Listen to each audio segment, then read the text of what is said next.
Hola a todos, hoy continuamos con nuestra serie La singularidad de Jesús. Sin duda alguna, Jesús era una persona singular y única. Sus hechos y palabras así lo demuestran. Sin embargo, los escépticos cuestionan la autenticidad de sus acciones y eso es lo que intentaremos responder en este devocional al que llamaremos las actividades de Jesús.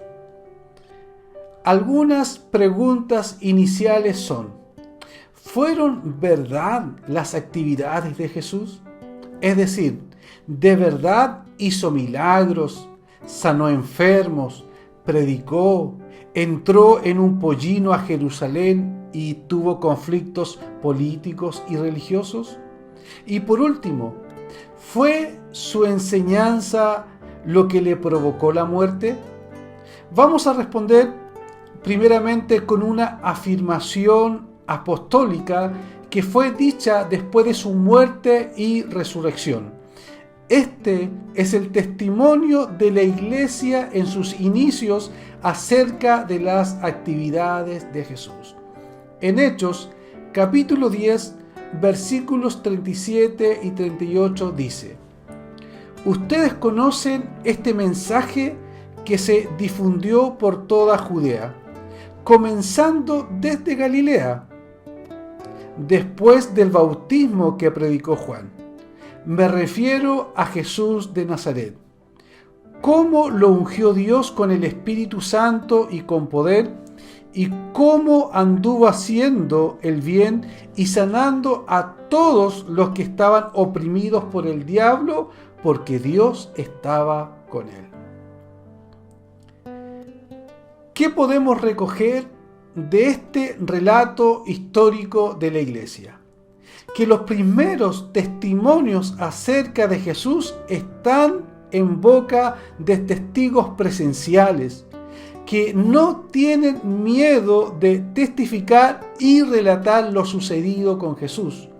Mencionan que este mensaje es conocido por todas las regiones de alrededor y que no es algo que haya sucedido en secreto, y que las actividades realizadas por Jesús eran posibles porque Dios estaba con él.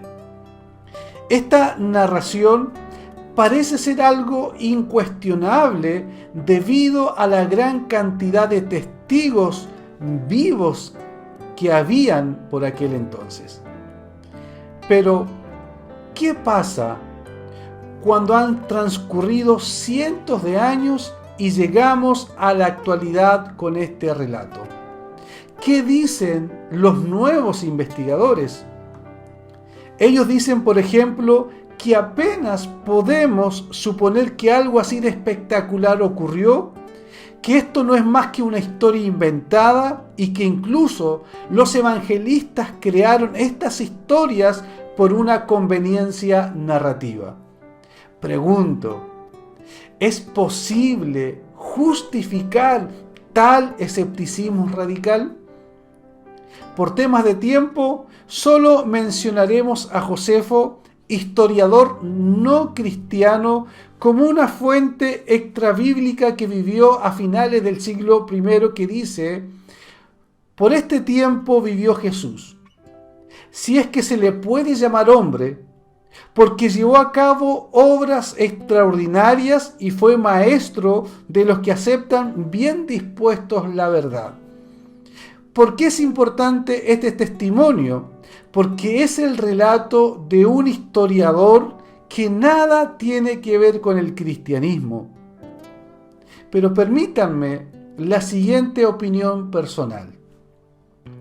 Más que basarnos en pruebas externas para verificar la autenticidad de la actividad de Jesús, el asunto es cuánto confiamos en la transmisión y en la providencia de Dios para dejarnos su palabra.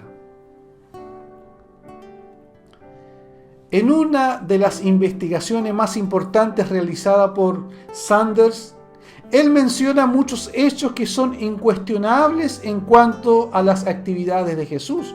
Por ejemplo, que fue bautizado por Juan el Bautista, que Jesús era Galileo, que llamó a 12 apóstoles, que su actuación se limitó a territorio israelita, que lo crucificaron a las afueras de Jerusalén, entre tantas afirmaciones incuestionables acerca de las actividades de Jesús.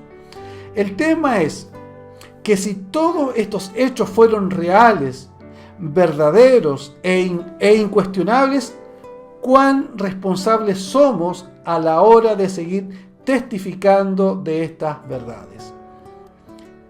¿Qué reflexiones finales nos deja el devocional de hoy, las actividades de Jesús?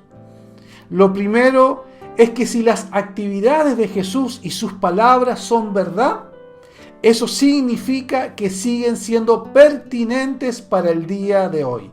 Me explico. Si Jesús llamó a los cansados y agobiados a ir a Él por descanso, eso quiere decir que la invitación sigue abierta.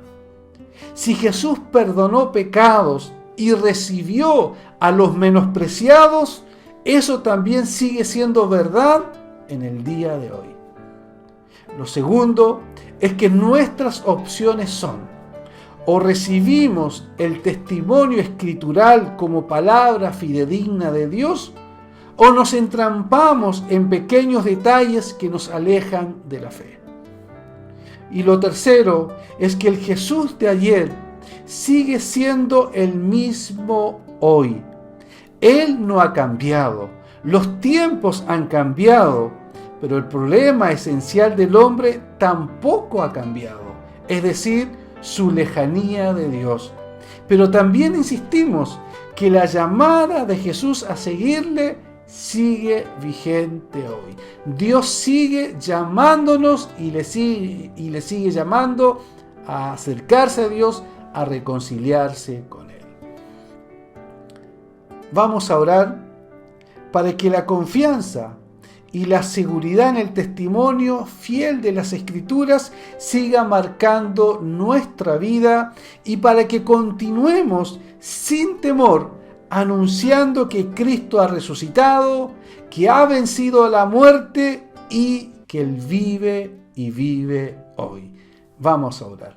Señor, muchas gracias porque el testimonio de tu palabra es testimonio fiel, digno de ser creído, Señor. Gracias, Señor, porque la fe viene por el oír y el oír tu palabra. Te agradecemos, Señor, porque esto no es un cuento de allá del primer siglo, sino que sigue siendo vigente y pertinente en el día de hoy.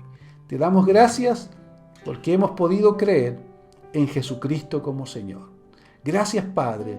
Oramos a ti en el nombre de Jesús. Amén.